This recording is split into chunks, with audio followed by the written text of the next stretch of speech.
ನಮಸ್ತೆ Karnataka. Welcome back to mask man Kannada ಚಾನಲ್ಗೆ ಸ್ವಾಗತ. ಇವತ್ತಿನ ಅಪ್ಡೇಟ್ ಬಂದು ಫ್ಯಾಂಟಸಿ ಯೂಸರ್ಸ್ಗಳಿಗೆ ಒಂದು ಅಪ್ಡೇಟ್ ಕೊಡ್ತಾ ಇದ್ದೀನಿ.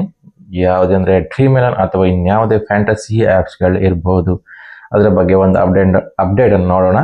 ಯಾರೆಲ್ಲ ನಮ್ಮ ಚಾನಲ್ನ ಸಬ್ಸ್ಕ್ರೈಬ್ ಮಾಡ್ಕೊಂಡಿಲ್ಲ ಅವರೆಲ್ಲ ಮಾಡ್ಕೊಳ್ಳಿ ಅಂತ ಹೇಳ್ತಾ ಇವತ್ತಿನ ಅಪ್ಡೇಟ್ ಕಡೆಗೆ ನೋಡೋಣ. ಇವತ್ತಿನ ಅಪ್ಡೇಟ್ ಬಂದು ಡ್ರೀಮ್ ಎಲೆವನ್ ಏನಿದೆ ಇನ್ನೂ ಕೂಡ ಆನ್ ಆಗಿಯೇ ಇದೆ. ಹೌದು, ಕಳೆದ ಒಂದು 3-4 ತಿಂಗಳುಗಳಿಂದ ಏನು ಡ್ರೀಮ್ ಎಲೆವನ್ ಬಂದ್ ಆಗಿದೆ ಅಂತ ನ್ಯೂಸ್ ಬರ್ತಾ ಉಂಟು, ಅದೆಲ್ಲ ಫೇಕ್ ನ್ಯೂಸ್. ಯಾಕಂದರೆ ನವೆಂಬರ್ 4 ಕೋರ್ಟಲ್ಲಿ ಏನಾಯ್ತು ಅಂದರೆ ಡ್ರೀಮ್ ಎಲೆವನ್ ಇನ್ನೂ ಕೂಡ ಆನ್ ಆಗಿಯೇ ಇದೆ.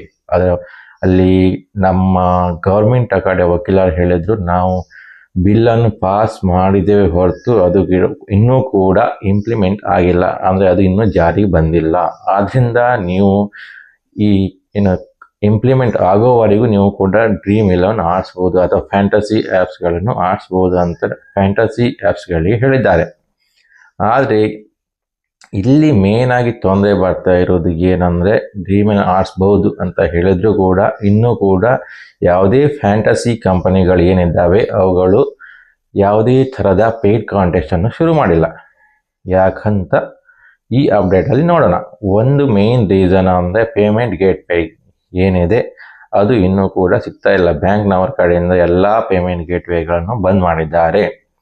ಪೇಮೆಂಟ್ ಗೇಟ್ವೇಗಳನ್ನು ಯಾಕೆ ಬಂದ್ ಮಾಡಿದ್ದಾರೆ ಅಂದರೆ, ಅವರಿಗೆ ಇರುವಂಥ ಮೇನ್ ರೀಸನ್ ಬಂದು ಟೆರರ್ ಫಂಡಿಂಗ್ ಆಗ್ತಾ ಉಂಟು. ಬ್ಲ್ಯಾಕ್ ಆ್ಯಂಡ್ ವೈಟ್ ಮಾಡೋದು ಮನಿನ, ಈ ಎರಡು ವಿಷಯಗಳನ್ನ ಇಟ್ಕೊಂಡು ಅವರು ಎಲ್ಲ ಥರದ ಪೇಮೆಂಟ್ ಗೇಟ್ವೇಗಳನ್ನು ಬಂದ್ ಮಾಡಿದ್ದಾರೆ. ಅದು ನಮ್ಮ ಫ್ಯಾಂಟಸಿ ಏನು ಆ್ಯಪ್ಗಳಿದ್ದಾವೆ ಅವುಗಳಿಗೆ ತುಂಬ ಹೊಡೆತ ಬಿದ್ದಿದ್ದಾವೆ. ಇದೇ ಪೇಮೆಂಟ್ ಗೇಟ್ವೇ ಇದ್ದರೆ ಮಾತ್ರ ಕೂಡ, ಇಲ್ಲ ಅಂದರೆ ಯಾವುದೇ ರೀತಿಯ ವಿತ್ಡ್ರಾವಲ್ ಆಗಿರ್ಬೋದು, ಡೆಪಾಸಿಟ್ ಆಗಿರ್ಬೋದು, ಇದು ನಡೆಯೋದಿಲ್ಲ. ಈ ಕಾರಣದಿಂದಾಗಿ ನಮಗೆ ಡ್ರೀಮ್ ಎಲೆವನ್ ಅಥವಾ ಬೇರೆ ಯಾವುದೇ ಫ್ಯಾಂಟಸಿ ಆ್ಯಪ್ಸ್ಗಳು ಆನ್ ಇದ್ರೂ ಕೂಡ ಯಾವುದೇ ರೀತಿಯಾದ ಪೇಯ್ಡ್ ಕಾಂಟೆಸ್ಟ್ ಏನಿದೆ ಅದು ಆಡೋಕ್ಕಾಗ್ತಿಲ್ಲ. ಇದು ಒಂದು ಮೇನ್ ರೀಸನ್ ಆಗಿರ್ತದೆ. ನವೆಂಬರ್ 4ರಲ್ಲಿ ಈ ಒಂದು ರೀಸನ್ ಅಂದರೆ ಯಾವುದೇ ಒಂದು ಆಡಿಸ್ಬೋದು ಅನ್ನೋ ಒಂದು ವಿಷಯ ಬಿಟ್ಟರೆ ಬೇರೆ ಯಾವುದೇ ರೀತಿಯಾದಂಥ ಬೆಳವಣಿಗೆ ಕಾಣಲಿಲ್ಲ. ಫ್ಯಾಂಟಸಿ ಆ್ಯಪ್ಸ್ಗಳ ಕಡೆಗೆ ಒಳ್ಳೆಯ ಸಂಕೇತ ಯಾವುದೇ ರೀತಿ ಇರಲಿಲ್ಲ. ಇದು ಒಂದೇ ಒಂದು. ಇನ್ನು ಎರಡನೇ ಇದು ಬಂದು ಯಾವಾಗ ಸ್ಟಾರ್ಟ್ ಆಗ್ಬೋದು ಫ್ಯಾಂಟಸಿ ಆ್ಯಪ್ಸ್ಗಳಲ್ಲಿ ಪೇಯ್ಡ್ ಕಾಂಟೆಸ್ಟ್ ಅಂತ ಹೇಳಿದರೆ, 26 ನವೆಂಬರಿಗೆ ನೆಕ್ಸ್ಟ್ ಹಿಯರಿಂಗ್ ಇದೆ. ಅದರಲ್ಲಿ ಏನಾದರೂ ಒಂದು ವೇಳೆ ಕೋರ್ಟ್ ಫ್ಯಾಂಟಸಿ ಆ್ಯಪ್ಸ್ಗಳ ಕಡೆಗೆ ತೀರ್ಮಾನ ಕೊಟ್ಟರೆ ಅವಾಗ ಮಾತ್ರ ಇನ್ನು ನಮ್ಮ ಪೇಯ್ಡ್ ಕಾಂಟೆಸ್ಟ್ಗಳು ಶುರುವಾಗ್ಬೋದು ಅಥವಾ ಫ್ಯಾಂಟಸಿ ಆ್ಯಪ್ಸ್ಗಳು ಶುರುವಾಗ್ಬೋದು.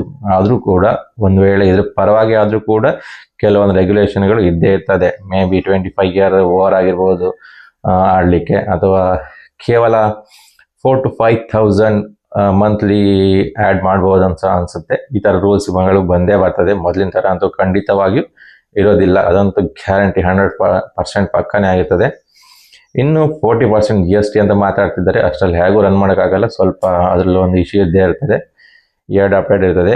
ಇವಾಗ ಏನಂದರೆ ನೆಕ್ಸ್ಟ್ ಮುಂದಿನ ವಿಷಯ ಅಂದರೆ, ಯಾವುದೇ ರೀತಿಯ ಫೇಕ್ ಆ್ಯಪ್ಗಳಲ್ಲಿ ನೀವು ಆಡೋಕ್ಕೆ ಹೋಗಬೇಡಿ.